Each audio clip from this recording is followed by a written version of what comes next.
There, it's me, Laura Maniec, from Corkbuzz. I was thinking about this for a while, but I thought about how much I love blind tasting wine, and how much we get to do it as wine professionals in the restaurant, and also when I was going for the Master Sommelier Diploma. We're all studying wine and we're blind tasting all the time and tasting groups and so on and so forth. But I thought it's really cool because it's a unique way to be mindful about wine. It's a really great opportunity to shut out all the noise and really let the wine speak to you.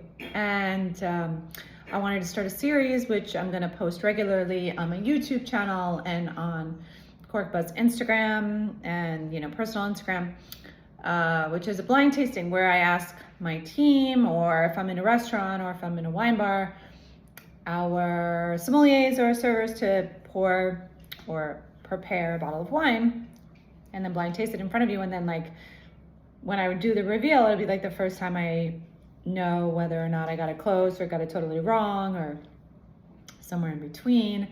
So tonight's wine, I just got finished working at Corkbuzz Union Square, was packed up by Amber Rill, my right-hand gal at Corkbuzz, and I asked her actually if she could put a cork in the bottle after she opened it that was totally unrelated to the wine, so that when I'm self-serving it, I don't know what the wine is. So here we go. Let's see if I can open it without a corkscrew because I'm just being lazy, but let's see how deep the cork is inside. I might need to get a corkscrew, but let's see. Okay, we're getting it. I don't even know if it's white or red, to be honest. I told her either way goes, but I think she probably brought red just because it doesn't feel cold. Yeah, red. So there you go. We know one thing about the wine, it's red. Okay, so here goes, totally blind for you on camera. Well, the first thing I noticed is that the intensity of the wine is deep and dark, and I would say when we look at red wines, we usually say is it thin skin, is it thick skin, is it hard to tell? And just judging by the color, it is not a thin skin grape. I don't know if you can see it, but it's pretty intense, right? You can see it against my white shirt. The other thing that's really interesting about the wine is that I noticed that immediately it looks hazy, it was unfined and unfiltered. Just kind of has this dull looking hue, not quite bright and brilliant. Anyway, little specks, if you took your fingers and you put them on your eyeglasses and it was just kind of a little spotty. And there's viscosity, or what some people call legs, tears. They're slow to form, slow to fall. They sort of come down the glass, and even so slow that you don't even notice that they're moving, but they're there. And maybe there's even a little hue or tint of color when you swirl the glass side to side. You kind of see the staining. I don't know. There's some mixed, theory ideas here. Part of me is oh, it's unfined and unfiltered. Because it's murky. Maybe that's an old world box to check, or some more traditional winemaking. But then the staining and the tears is what might be considered modern approach, where there's extraction. Anyway, you can't really tell that much, but you have a lot of info, what it's not, what it is. And yeah, I'm just watching how slow the viscosity is, and it's pretty cool. Maybe the alcohol is higher. Maybe that's from a warm vintage. Maybe that's from the region it's from. Maybe it's a climate. Anyway, just noting that all that can be said on the site. On the nose, oh God, it's the wine is muted and intense at the same time, which is definitely a disconnect, right? There's something that's screaming out of the glass. It's jumping into my nose and hitting me here. Is it alcohol? Is it VA? Is it high-toned fruit? I just took one smell. It's hard to tell. And then there's a subtlety to it, the wine is going to evolve, there's nuance there. And so what am I smelling? If I can pick up the heavy smell and move it to the side and say, okay, that's because it's very intense at the moment, what else is there? So I'm going to try to do that, lift up the smell and move it on the side. But the smell is there. It's an intense, almost inner tube or rubber or marker or VA, that volatile acidity. If you don't know what that is, it's kind of like a varnish, something like, just remember that tube smell. Okay, we're gonna move that aside. Maybe that's alcohol. The fruit is dried and shriveled, and berries that are like dimpled. It's black fruit mostly, but maybe even like brambly in sorts. There's something that's giving it lift, like blue raspberry. You remember those like blue raspberry type like candies? But it's not a candied wine. There's a little bit of like wet stone, wet rock, big like boulders almost on the nose. Not really organic earth, like no mushrooms, no like things that once were alive type smells. Maybe there's a little bit of dried herbal quality, like a mint or eucalyptus, but not like fresh and green, more like brown. The OQ smells like it's not a priority. Like maybe it's in the background. I'll assess a little bit on the palate. There's like a sweetness that might be coming from oak, but it also smells like just like there's so much VA. It was probably like large oak or like a tank vessel. And there's a little horsiness, like almost like a gaminess to the wine, like blood or pepper or like iron or something, both of those things. Okay. So it's like I'm saying a lot of non-fruit aromas. That's like generally a marker for Old World, but we haven't even tasted yet.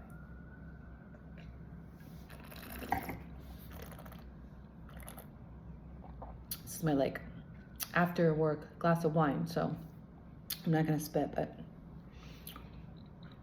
I see what my mouth is doing. It's like dried out, but only in like a certain shape. Like the tannin, they're kind of like here and all around, but there's nothing like really in the middle. Like, so the tannin, like first approach tannin,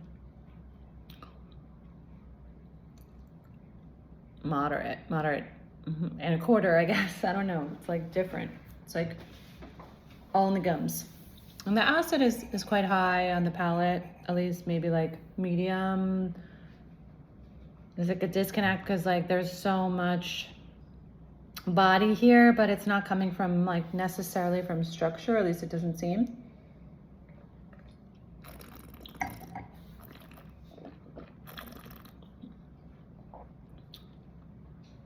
Okay, so now the tannins come a little bit more. They're all in the front of the mouth. They like kind of gather and like pull, like that shape. They're not complete. They never go to the roof. They never go to the sides. They sort of gather. And so acid is more moderate plus. With a wine that has so much body without like a glycerol or a real intensity, it's sort of hard, right? So we have to go back to the bones of the wine. Let's talk about the fruit.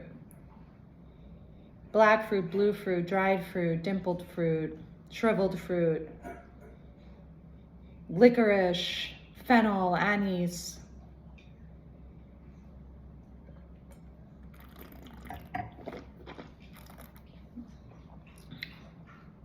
A whiff of a barnyard.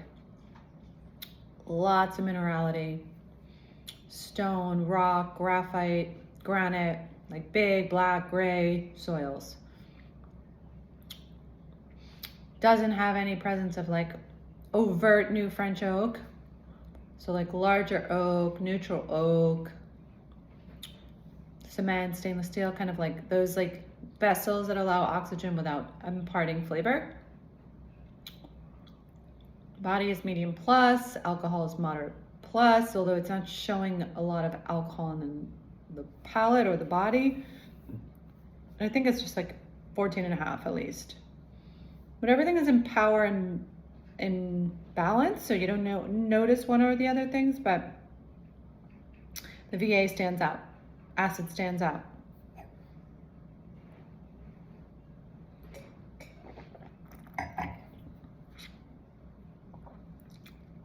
finish is moderate plus.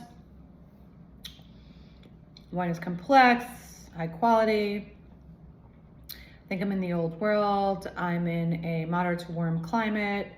I'm in like maybe a cooler vintage, possible grapes, possible countries and regions. Like it could be Spain. It's like kind of modern, like the new world, but kind of old world and like soul. So it could be like Spain, Garnacha, Merlot, Cabernet blend from Priorato. That would make sense with the boulders and like sort of the climate, like the Mediterranean climate.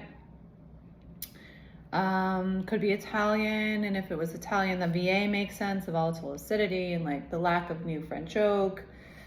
The structure is kind of like right for Italy, but then wrong for Italy. Like where's like the real intense tannin and where's that acid? And I think if I was to place it in Italy, it would have to be in like a one-off winemaking thing, like the Veneto and Valpolicella, you know, kind of like Ripasso method, which is a grape called Corvina, Rodinella Molinara. I guess it could be like Chateauneuf du Pape, like Syrah Grenache blend from France, from the Rhone. That all makes sense. Like the structure makes sense for the Rhone. The lack of like new French oak makes sense for the Rhone, the minerality. The grape doesn't make sense per se, like it's deeper and murky.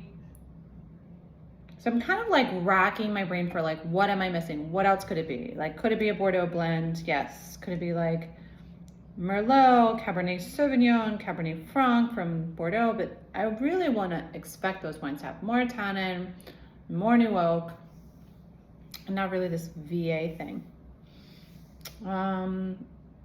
I guess it could be domestic, but I'm not really there. It could be Greek, but I'm not really there. It could be Portugal.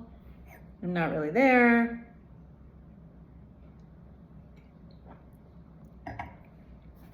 In the MS exam, we have to do this in 10 minutes and 4 minutes and 25 seconds. Sorry, 25 minutes for 6 wines.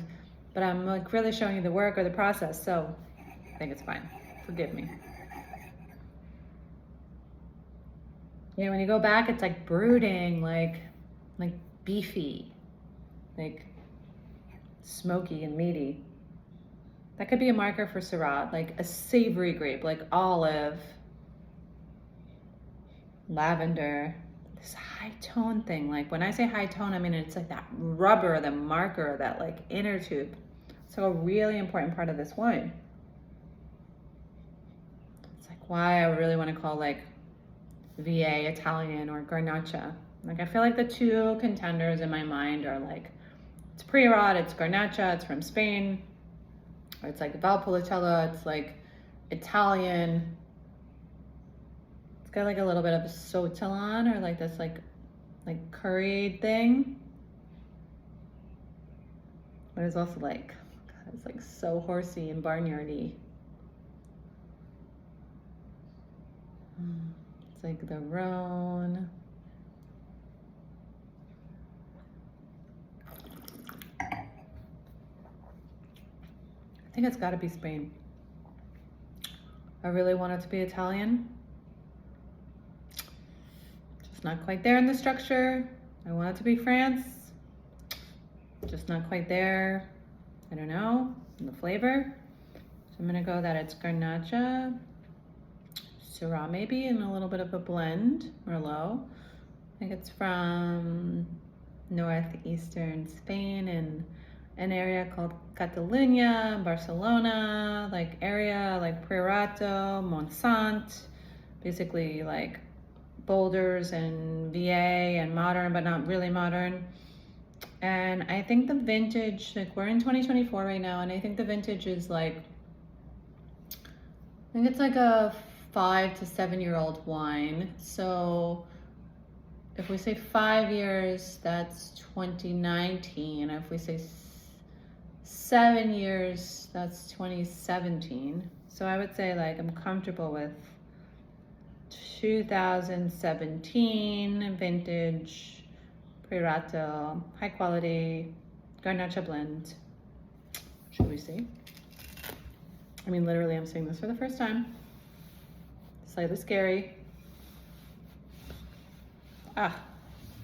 Okay. It's Spain. I was obviously off in terms of the region. This is a bottle of Rioja. Tempranillo would be the main grape. Perhaps there's some Garnacha there. It's called Rioja Alta. Is in terms of the region. Reserva 2017. So we got the vintage right. But we're just in north central Spain. All right. Cheers. Good night. Thank you, Amber.